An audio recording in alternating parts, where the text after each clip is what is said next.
Wyoming Territory, 1879. The wind howled low across the plains as the wagon rolled away, leaving behind nothing but dust and the sound of her mother's voice still cold in her ears.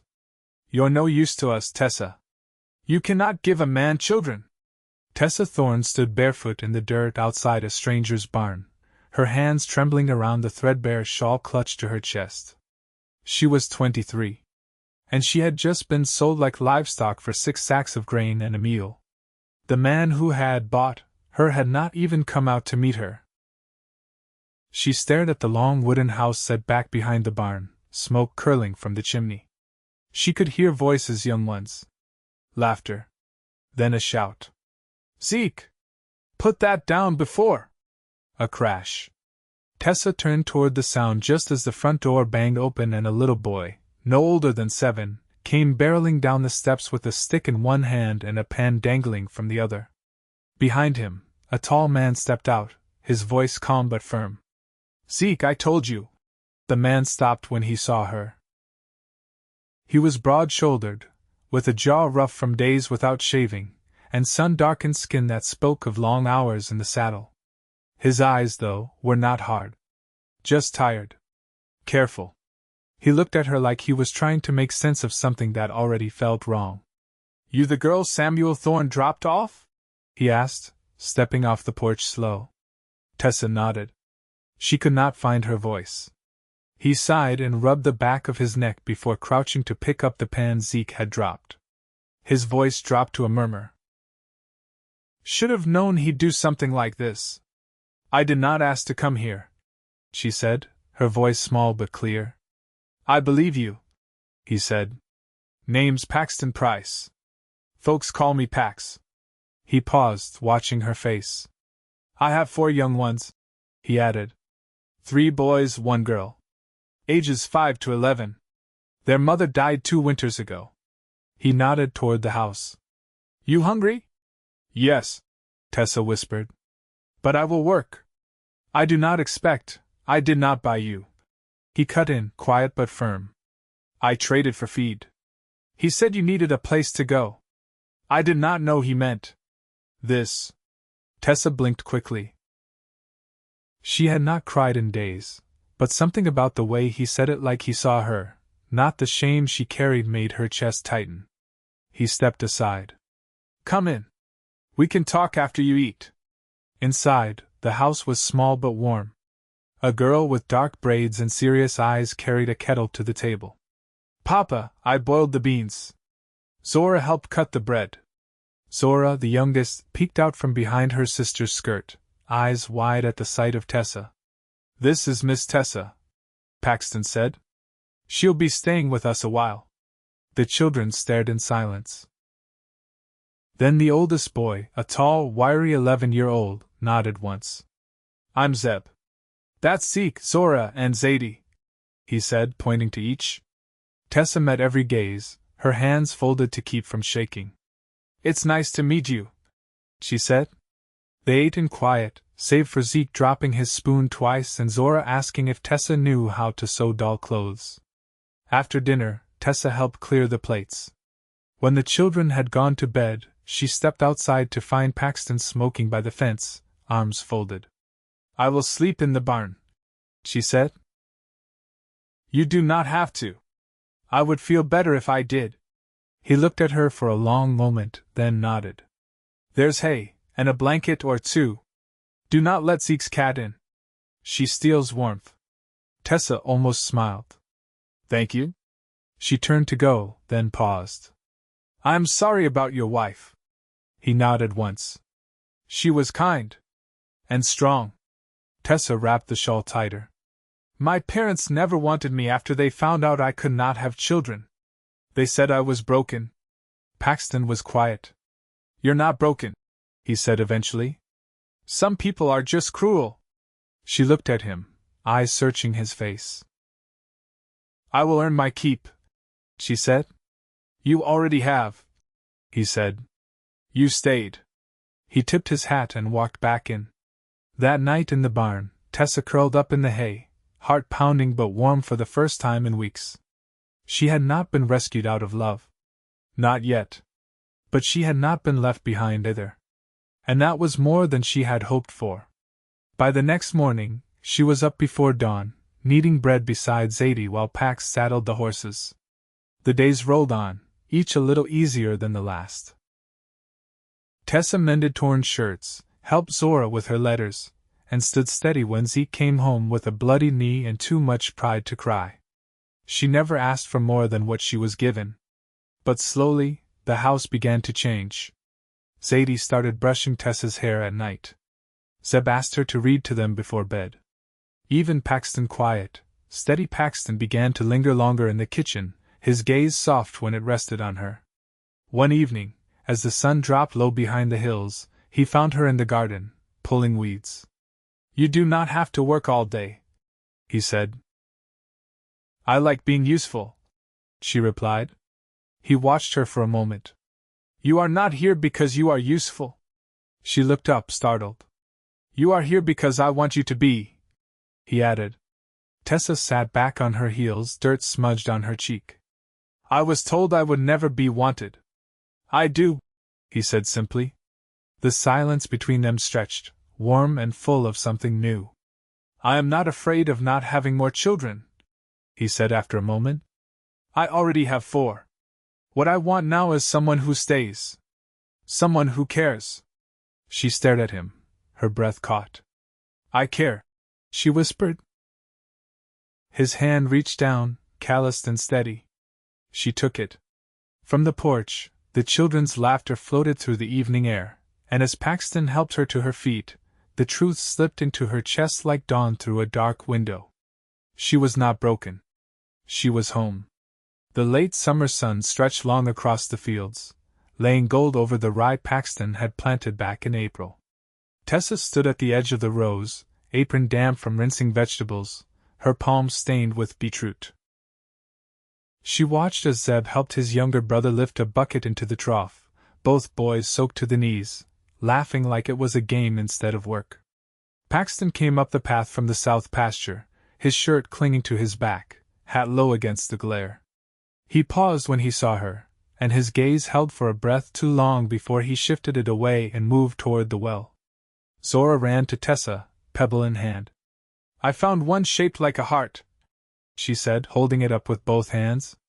Tessa knelt and turned it over gently. "You have an eye for things others might miss," she said.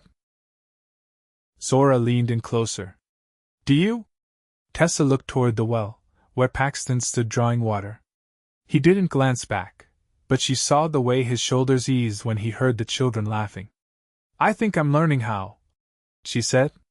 That evening, after the children had gone to bed, Paxton sat outside on the porch steps with a tin mug in his hands. Tessa came out with 2 folded shirts draped over her arm, the last of the mending. She hesitated at the door, then crossed the porch and sat beside him. "You fixed the cuffs," he said without looking. "They were tearing from the seam." "I used cotton thread, it won't show." He nodded and took a sip. "Zadie told me you were raised near the Salt Fork," Tessa said, her voice low. "North side," he replied. "My father trapped beaver till the trade dried up. Then he hauled freight till his back gave out. I left when I was 16.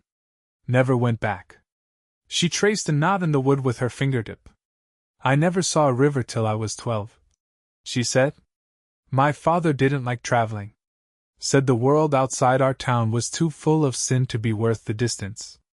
Paxton rubbed his thumb along the rim of the mug. "You believe that?" "I don't believe much of what he said anymore." The silence between them wasn't heavy. It held space, a quiet understanding that didn't press too hard. Paxton leaned forward, resting his elbows on his knees. "Zadie said you taught her how to boil eggs without breaking the shells," he said. "I showed her how to lift them with a spoon instead of her fingers. She's careful. She listens.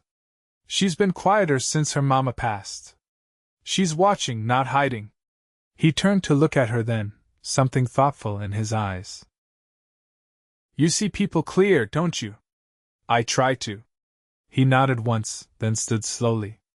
"I don't sleep much. Not since the fever took her. I keep thinking I'll hear her coughing again. I don't sleep much either, she said. I keep thinking someone will come to send me away. He stood still for a moment, then reached down and offered his hand. She rose without asking why. He led her down the steps, past the garden, out toward the cottonwood tree that marked the edge of the east field. The night air was cool, the grass still warm from the day. She's buried here, he said, stopping at the soft rise in the earth beneath the tree. She liked the way the leaves sounded when the wind moved through them. Said it reminded her that life kept on even when everything felt still. Tessa knelt and touched her fingers gently to the earth.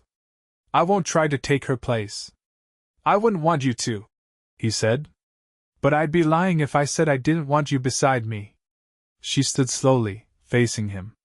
I've never known what it's like to be chosen. Not because of what I could give, but just for who I am. You're not here to fill a space, he said. You're here because something in me eased when you walked through my door. She reached up and touched the collar of his shirt, just once, her hand steady. I don't know how to be someone's anything, she said. We'll learn together. He didn't kiss her then. He simply took her hand, held it in his, and let the quiet wrap around them like a promise. That night she slept in her bed beneath the eaves, the window open to the rustle of the cottonwood. When morning came, she rose before the sun and met Zadie in the kitchen. There was bread to bake, and water to draw, and a day waiting to be lived. She was not waiting any more to be wanted. She had been seen. And she had stayed. The first frost came quiet and early, crisping the edge of the porch railings and leaving lacework across the windows by dawn. Tessa stood at the hearth, kneading warmth back into her fingers while the fire caught. Zadie was still asleep upstairs, curled behind Zora like a fox pup. Paxton had already gone out to check the fencing near the South Creek, Zeb tagging along with his coat dragging at the sleeves. Tessa poured water into the tin basin and rinsed the flour from her hands. The wind scratched at the shutters, dry and thin. She dried her palms on her skirt, then stepped outside. The barn door sat ajar. Inside, Zeke crouched near one of the hens, whispering something low while he moved a cracked bowl toward her. You're up early, Tessa said gently. Zeke glanced over, cheeks red from the cold. She don't eat with the others. I think she's scared of em. She's lucky you're watching out for her. He shrugged and looked down. I ain't scared of roosters anymore. I believe you. She didn't ask what made him afraid in the first place. He stood after a moment, brushing straw from his knees. Papa's gonna build a coop closer to the fence line come spring. Said maybe I can help. Sounds like a job for someone who knows how hens think. Zeke's mouth twitched, and he tipped the water bowl back toward the trough without dropping a word. Later that day, while the younger children napped upstairs and the light shifted amber across the floorboards, Paxton came in with his coat dusted from woodcutting. He set the axe near the door, then noticed Tessa bent over the table, oiling the latch of the bread box. That box hadn't opened smooth since the summer, he said, tugging off his gloves. It was catching near the hinge. Just needed a bit of coaxing. He leaned against the wall, watching her fingers move with care. Do you miss anything from before? He asked. She didn't look up. I miss knowing where things stood. Even if it wasn't good. It was familiar. He let that sit a moment. And now? Now it's quiet enough to hear myself think. Sometimes that's welcome. Sometimes it's not. I know that feeling. She turned the latch once more. It clicked smooth. I've been thinking, he said, about the roof before snow sets in. I'll need help patching the seam above the west bedroom.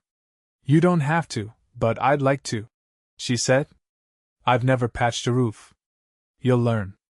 That evening, after supper, Tessa sat with Zora near the fire, brushing tangles from the girl's hair while Paxton carved thin slivers from a block of cedar. He hadn't said what he was shaping, but his hands moved with quiet purpose. Zora tilted her head, eyes half-lidded. Miss Tessa, when you were little, did you ever get scared at night? Yes. What did you do? I'd imagine I was somewhere else.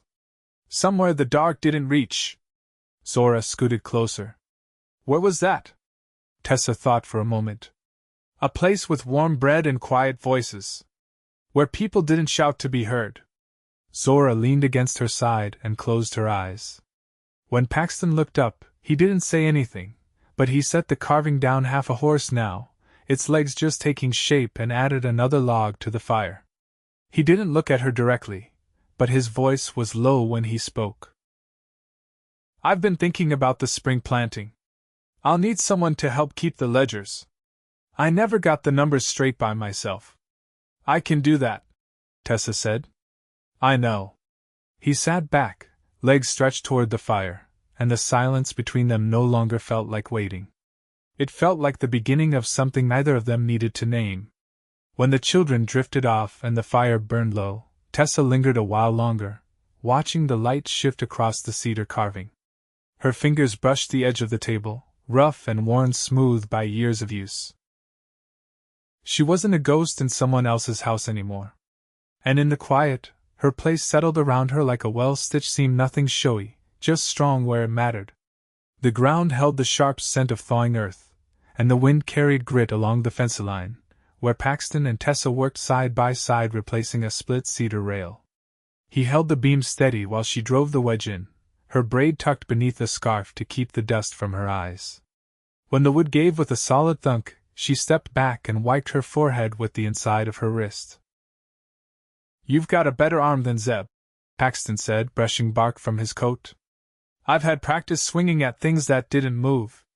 He glanced at her, caught the edge of something dry and knowing in her voice, and didn't press. They walked back toward the barn, the sun falling behind the hill, casting the paddock in long blue shadows. Tessa slowed as they passed the old wagon axle leaning against the fence. I've been thinking of setting up a clothesline, she said. That spot gets good sun. Wouldn't have to drag the washtub all the way to the porch. He nodded. We've got extra rope in the loft. And I can spare some slats. She smiled, but it was quiet, tucked into the corner of her mouth. I'm starting to feel like I belong here. You do? She looked at him, steady this time. Not just for the work. No, he said, and there was no pause in it.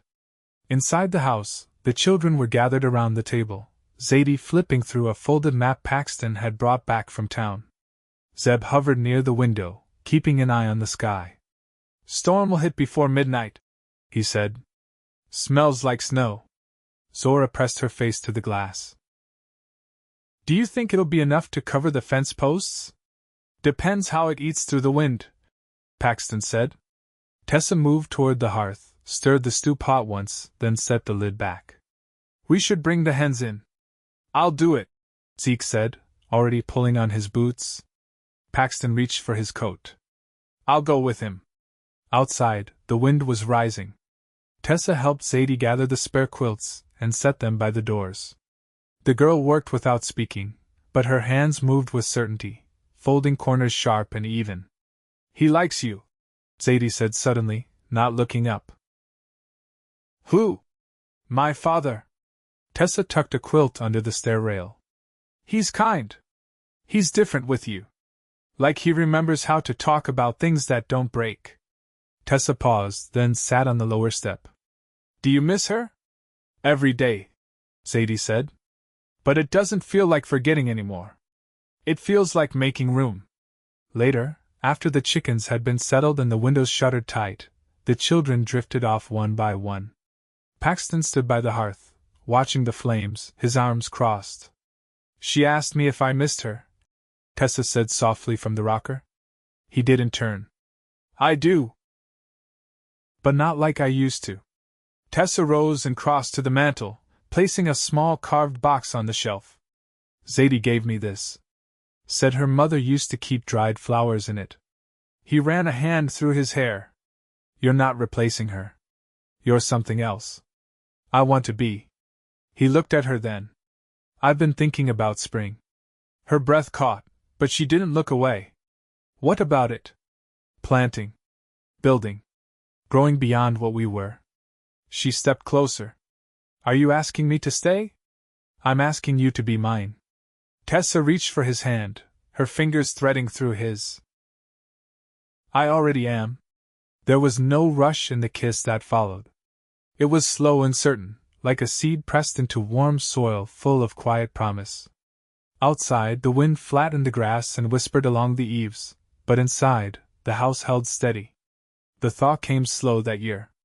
Snow peeled back in long fingers, revealing black earth beneath, still wet and stubborn.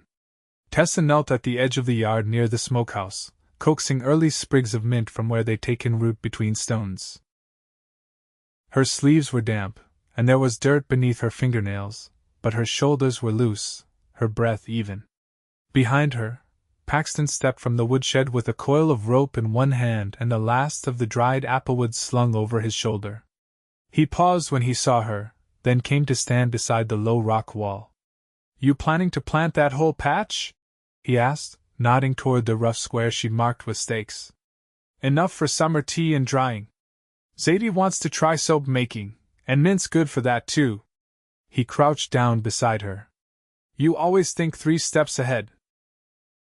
"I used to think backward. It was easier, when the future was something I couldn't touch. And now? Now I want to build something."